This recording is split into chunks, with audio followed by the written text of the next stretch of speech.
nosotros. Vamos a hablar ¡Apa! con él. De una. Hablamos con Carlos López Puccio. ¡Oh, bueno! hola! ¿Cómo le ¡Hola! va? ¡Bienvenido!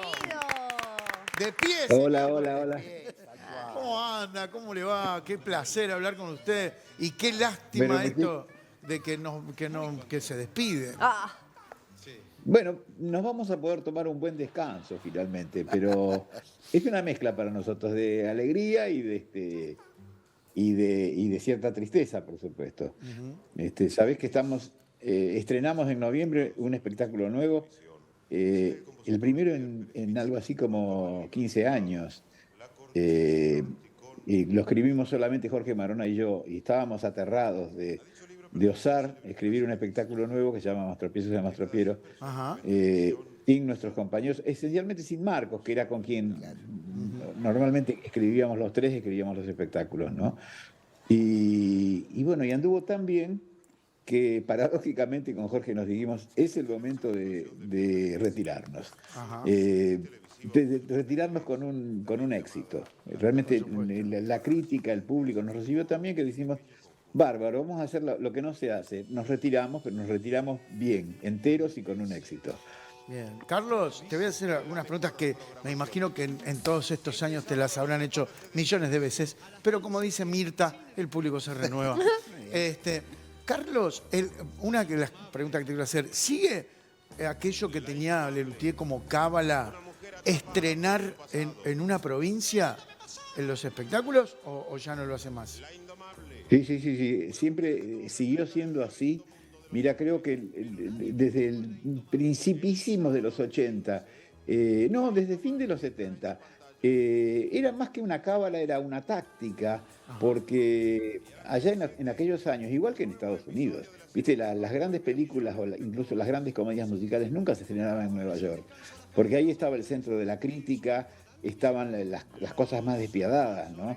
Y viste que en Estados Unidos vos estrenabas una gran comedia musical, una gran producción en Broadway, y si no te iba bien, el New York Times te decía que era malo, tenías que cerrar a la semana. Eso es una cosa histórica, ¿no? Tremendo.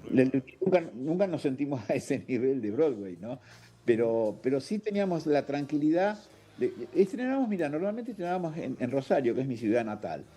Y bueno, en ese entonces creo que el tránsito era en carretas, más o menos, entre Buenos Aires y es decir, que uno podía meter la pata. Un estreno siempre es una cosa que te da zozobra, que hay novedad, que hay cosas que nunca probaste.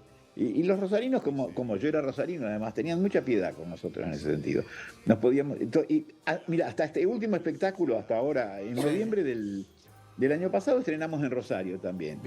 Más que una cábala, es una táctica, pero además contamos siempre con la complicidad de los rosarinos, que tienen la delicadeza de aceptar esa cosa que está todavía en pañales, ¿no? Cuando uno estrena todavía está. Necesitas un tiempo de rodaje. Sí. Pero ahora, Carlos, es un público... Porque viste que nosotros los uruguayos tenemos fama de que somos un público exigente, que no somos un público que nos reímos de cualquier cosa y todo lo demás. En Rosario pasa algo similar, también porque sirve estrenar ahí, porque es un público realmente crítico o no. Es un público también crítico, pero creo que en serio, que tienen la tolerancia de que siempre contaron con un rosarino ahí. Y lo recibían como el hijo pródigo, ¿no? Y estaba, bueno, era bienvenido, digamos. La otra que te quiero hacer, porque por curiosidad, uno que ha hecho teatro sabe que a veces hay límites para algunas cosas.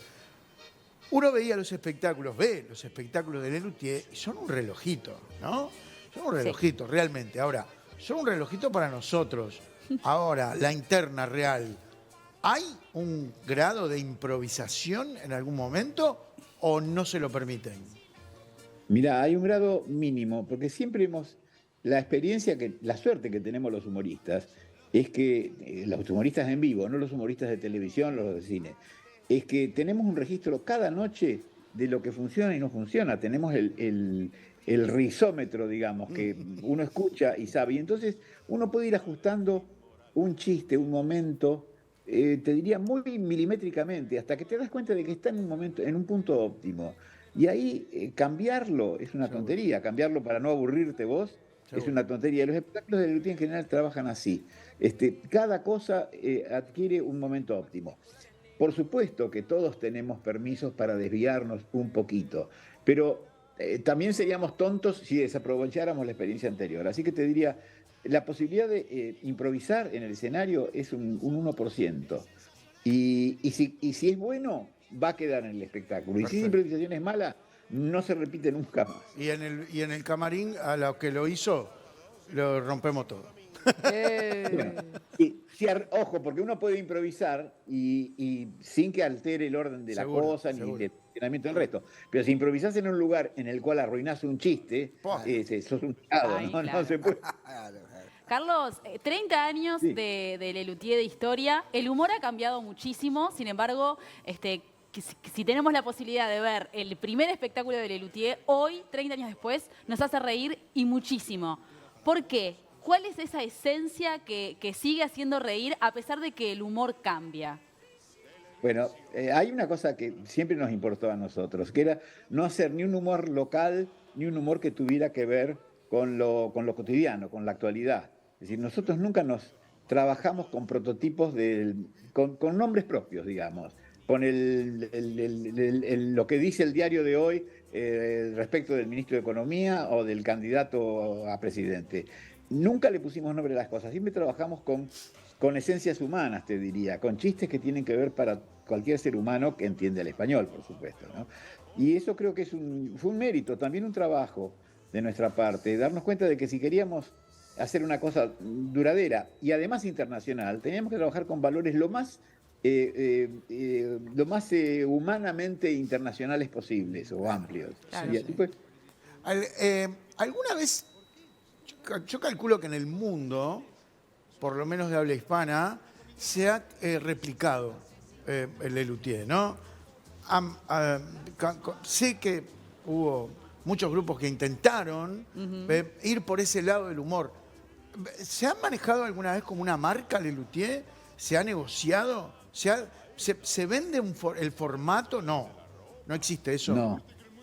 No, pero además yo pienso, en serio, que un joven de esta generación que quiere hacer una cosa al estilo del Lelutier, lo que tiene que hacer es encontrar un camino propio, tal vez tomar los rasgos de cuidado, de refinamiento que tiene Lelutier, sin ponerme colorado, de inteligencia, Ajá. y no imitar a Lelutier. Tomar los rasgos esenciales, la ética, la estética puede ser, pero no al extremo de que sean réplicas de Lelutier. Eso no conduce a ningún lado. Lelutier se definió justamente por estas cosas que digo y por las posibilidades que teníamos los que siempre fuimos, ¿no? Entonces, lo que puede haber habido imitaciones, pero las imitaciones son imitaciones, no aportan nada nuevo. Así que yo estimulo mucho a que los jóvenes, tal vez tomando cosas nuestras, tomando ejemplo, te diría, ejemplo estético o ejemplo estilístico, hagan cosas nuevas, diferentes. Carlos, yo los vi una única vez, era niño, adolescente, en el Centro del Espectáculo extinto, Centro del Espectáculo de Sí. Punta del Este. Me Sí, quedó sí, grabado, pero no recuerdo mucho. Ahora, sé todo lo que hicieron ustedes a través de cassettes, ¿bien? Entonces mi pregunta va por este lado. ¿Ustedes pensaban cuando hacían el espectáculo que un montón de gente, sobre todo generacional, que no podía ir a verlos al teatro, iba a recibir vuestro humor a través solamente del sonido, que no los iban a ver? ¿Se pensó eso? Porque yo lo tengo acá, ¿eh? Y mira, ese fue un drama de nuestros comienzos, porque nosotros teníamos en claro que, imagínate, nosotros somos, el grupo es del 67. La idea de reproducir video era prácticamente una fantasía para el hombre corriente. No había videocámaras, digamos, ni ese tipo de cosas, salvo a nivel muy profesional. Claro. Y los primeros discos nuestros, obviamente eran discos de audio, teníamos ese drama de que habíamos desarrollado un espectáculo que era tanto musical como teatral, y la parte teatral no se veía en una grabación de audio. Y nuestros primeros discos salieron así, salieron tratando de trasladar la integralidad del espectáculo audiovisual que hacíamos en un teatro, trasladarlo a puro sonido. Y tuvimos que hacer, digamos, traducciones, entre comillas, reversiones de las cosas que hacíamos, Ajá. para que el que escuchara el disco entendiera más. Así fueron nuestros primeros, ya no me acuerdo, 3 discos, o tal vez 4. Hasta que empezamos a grabar en vivo en los teatros, donde la risa del público acompañaba un poco más. Y ahí, afortunadamente, aparecieron los videocassettes, qué Los sé yo, los VHS. VHS y esas cosas. Y ahí sí, se pudo empezar a extender el trabajo nuestro. Yo me acuerdo que al principio, realmente, cuando girábamos, por ejemplo, cuando empezamos a girar en América, sobre todo, nos preguntaban, ¿y ustedes qué hacen en las conferencias de prensa? Y era muy difícil explicar, porque realmente hacíamos un género que era una mezcla de cosas y que se definía por esa mezcla de cosas, ¿no? Claro. Entonces, hasta que no hubo videos y DVD después, era muy, muy difícil explicar lo que hacíamos y mover a la gente. Sí, es cierto, con los cassettes había muchos temas que podían prescindir de lo visual, no totalmente, pero que ya con el audio alcanzaba, ¿no? Y efectivamente creo que tu historia es esa. Fuiste escuchando una parte de lo que es Lelutier. Yo pienso que es un fenómeno mucho más grande que el mero audio, ¿no? Sí. Totalmente. Es Pero bueno. maravilloso escuchar esto porque a través de diferentes recuerdos, como el que contaba Mariano recién, hablamos de discos, hablamos de VHS, logramos ver que han trascendido a lo largo de un montón de etapas y como artistas vivieron un montón de etapas, entre ellas las dictaduras. Llegaron a pasar por lo que era la censura de Franco. ¿Recibieron algún comentario en aquel momento de algo del espectáculo? No, pero mira, todos sabemos que, claro, hemos vivido etapas buenitas y etapas malas y etapas malísimas. Y creo que por lo menos los argentinos que vivimos acá, durante la dictadura de Videla, sabíamos cuántas cosas no se podían decir. Es decir, antes que recibir una reprimenda, durante ese tiempo podías llegar a ir preso o hasta que te mataran, digamos. Así que creo que el miedo no es onzo, ¿no? Y que nos cuidamos muchísimo. Y efectivamente, como decías, con Franco sí tuvimos, no una advertencia, pero fue cuando fuimos la primera vez a España, en el 74, Franco todavía vivía, y fue efectivamente el primer lugar donde explícitamente, porque ahí ya no tenían la más mínima vergüenza en ese sentido, nos pidieron los guiones de lo que íbamos a presentar en Madrid, antes de que llegáramos, ¿no? Y fue ¿Lo entendieron? Sí. Mira, más o menos, te voy a decir que en el 74 España no es lo que es ahora, ni mucho menos. Había sido una larga dictadura, vivía en una cierta penumbra intelectual, digamos, ¿no? O por lo menos muy apagada, muy escondida. Así que hubo gente que lo entendió y que nos lo agradeció. Incluso tuvimos buenas críticas, pero no mucho público. Así que esa primera gira fue un verdadero fracaso. Carlos, ¿cómo imaginás tu vida después de esta despedida? No sé, supongo que voy a ser un abuelito que le cuente a los nietos qué linda que fue tu vida, qué bien que la pasé. ¿No te la has imaginado? No sé. La verdad es que es muy difícil porque he vivido, no sé, ya perdí la cuenta, 55 años siendo Lelutier, pensando en Lelutier, actuando muy a menudo y escribiendo también. Es decir, que gran parte de mi actividad creativa, digamos, estuvo destinada a Lelutier. Te diría, un reflejo de estar en la vida y de pronto veo una cosa, digo, qué gracioso es eso, y la anoto en una libretita que actualmente es una computadora, ¿no?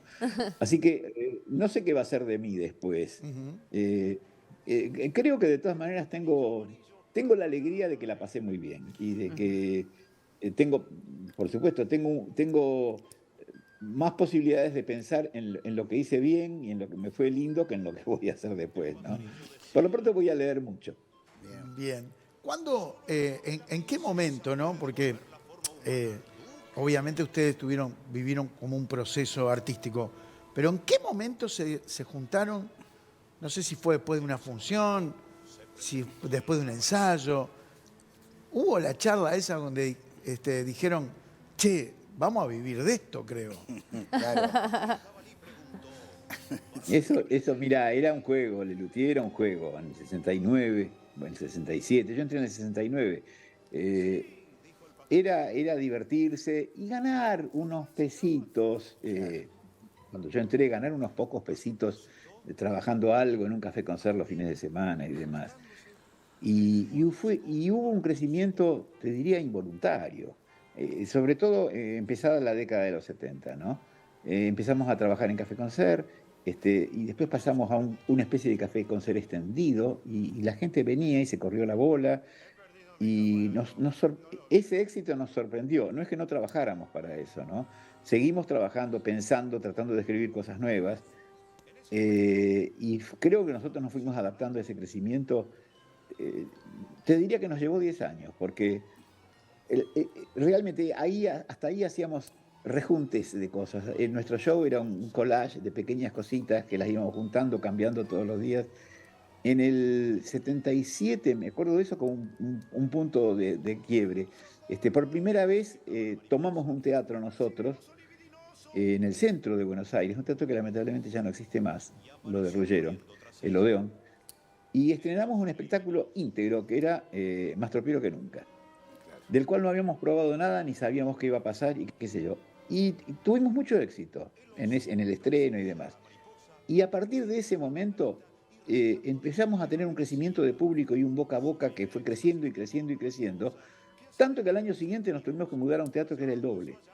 Y para nosotros fue una gran sorpresa, un gran cambio de perspectiva y demás, ¿no? Nos dimos cuenta de que ahí podíamos empezar a pensar en vivir de eso, pero tampoco sabíamos cuánto podía durar, ¿no? Viste que el triunfo artístico en este tipo de cosas es efímero muchas veces, ¿no? Y saturás y cansás. Así, tampoco bajamos los brazos y a partir de ahí seguimos trabajando, ahí sí, más conscientemente para mantener la duración de ese éxito que no fue tan efímero al cabo. Carlos, rasgos característicos, ¿no? El rulo de uno, la barba de otro, la pelada de... Señas particulares ninguna. Ninguna. La pelada de Moonstock, el bigote de Rabinovich. ¿Usted desde cuándo tiene el pelo blanco completamente? Debo decir con orgullo que no lo inventé para Lelutier, que tengo el pelo blanco desde tiempo inmemorial. Yo soy un absolutamente canoso prematuro, que mi papá también lo era. Así que heredé ese rasgo. Un dermatólogo me dijo cuando yo era muy joven, por lo menos eso es una garantía de que no te vas a quedar pelado. Bueno, interesante. Mirá. Quedaste. Nunca había escuchado ese dato. Y la verdad es que el hombre era un dermatólogo sabio, la pegó, evidentemente. ¿Por qué no habré sido canoso? Bueno, Carlito, la verdad es un placer hablar con vos. Tendríamos muchísimas cosas para preguntarte, obviamente. Ya va a haber oportunidad. Del 4 al 7 de octubre en el Sodre, las entradas están en Ticantel, seguro. Las funciones van a estar agotadas todas.